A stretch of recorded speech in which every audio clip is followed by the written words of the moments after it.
Today I'm going to talk about how to plan your garden. This is the way that I do it. There are lots of different ways that you can plan a garden, but for me this is the most successful way that I've ever found to plant a garden. It does not matter if it's small or large, in bed, raised bed, pots, containers, whatever you're using. This is the best way to plan a garden because you're going to get a lot of success out of this, knowing exactly where your plants are written. Now, I can identify 90% of the plants I put in my garden, but I will tell you, I still write everything down. Because if I don't know the varieties until they have fully ripened, I can't tell what they are. So sometimes I need to take extra care of certain heirloom tomatoes or squashes that need to vine, things like that. So yeah, this is how I do it, and let me show you what I get done because it makes my garden season so much easier and so successful, and I get large harvests out of this. Before I order any seeds, I have to get my seeds organized. I'm notorious for having seeds all over the place. So I collect them all in the winter when I'm not busy, and I grab them all, get them all sorted back out into my bin, and then I go through and decide what varieties I am going to grow again. With that being said, I make just little packets out of just lined paper, tape the sides, and I put everything in there, and I label it for what it is. I've got it for tomatoes, beans, peppers, flowers, herbs, etc. And this makes it easier to kind of keep up with each variety. You can keep them in your bags if you want, but I can flip through and look at these real easy and get to know what it is that I've actually put in my packets. So I organize and decide on the seeds. That is step number one. I next will go and take pictures of my garden. Having pictures in hand is so much easier to remember how many beds you have in place, how many you're going to add, what you're moving around, etc., etc. So having pictures on your phone really does help. Now, before I write anything down, I take those pictures and I study them well to make sure I get enough footage to show where my garden should be. Now, this is the second writing, this is from last year, of where I actually map out my garden. You can see it's kind of faded and yeah, it had a lot of sun time. But I write this down after I do the next map, just so that I can take this out to my garden and add anything that I need to. I write my map on a huge sheet of parchment paper. I mean, you can see this is taking up my entire counter almost. This makes it so much easier when planning. Now, what I do from there is I write in permanent marker everything that is permanent structured. That way I know that stuff isn't moving and I can plan for that immediately.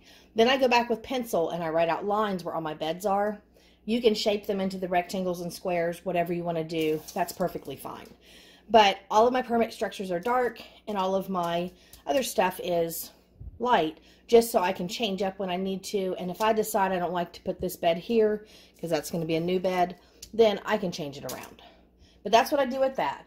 Then the next step from that is to make a general list of all of your plants.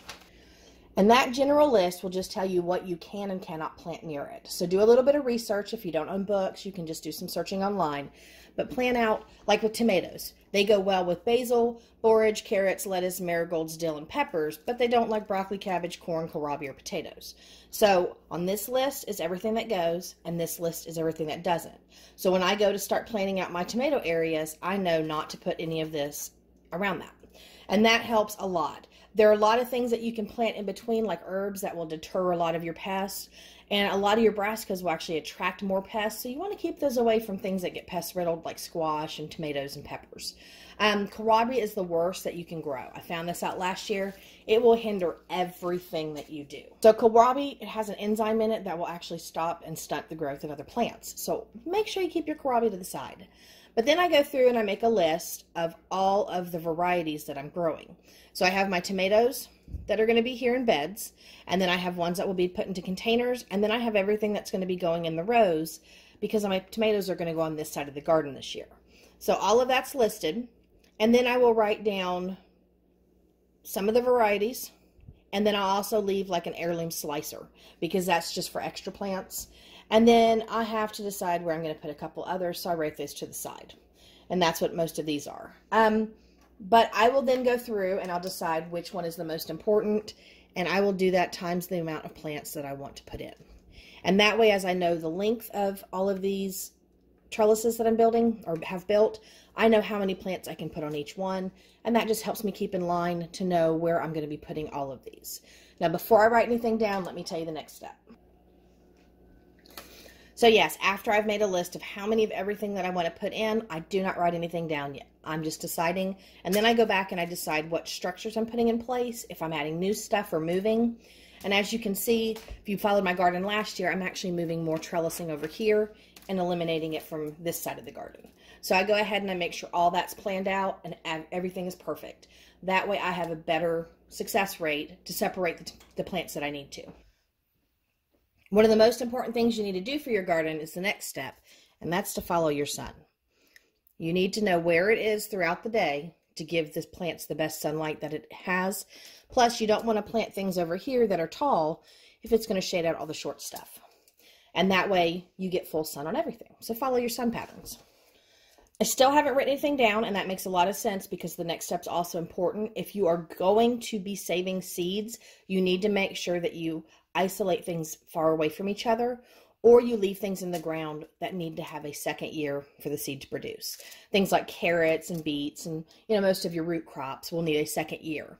So you can go ahead and go through and decide, like maybe at the end of these 2 beds, I want to do some seed saving. And so I'm just going to plant a couple things in there.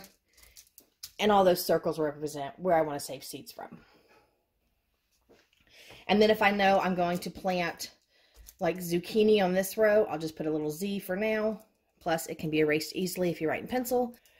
And then maybe all the way over here, I'll go ahead and I'll mark this as the yellow squash because that'll give me a good radius in between the two, and I'll be able to make sure I get isolated seeds. So now that we've started planting all of this, I then go back and I will plan tall to small. And what I mean by tall to small is, again, I don't want my sun to shade out any of the plants. So I'm not going to put okra here and then beside it put something if the sun's going this way, because it will take a long time to get that sun on this side. So I like to put okra in a different area. So I just throw down the packet. I know I'm putting okra there. I know I'm putting beans on these trellises. I know this is going to be a tomato land. I know I need to put peppers over this way. Corn's going to go over to the side. Radishes and squash. I've already kind of marked that one for zucchini, so we'll keep it there for now just to see. But to get these radishes, I don't want them shaded out too much by the tomatoes, so they won't go in the tomato area. I can probably plant them over here with the peppers. And that kind of gives me an idea of what I'm looking at. And if you don't want to use seed packets, just because visually they look a lot better in my opinion, you can go through with just Post-it notes. And you can write down, I can do a squash here, and maybe some flowers. And we'll go ahead and add some carrots around that. And you can go ahead and mark with that. And then if you decide this isn't what you want, you can just move it around your map. So that's part of what I do that really makes it good for me. But I do want to say, while you are planting a garden, don't make anything permanent, because sometimes you may decide to just change things around.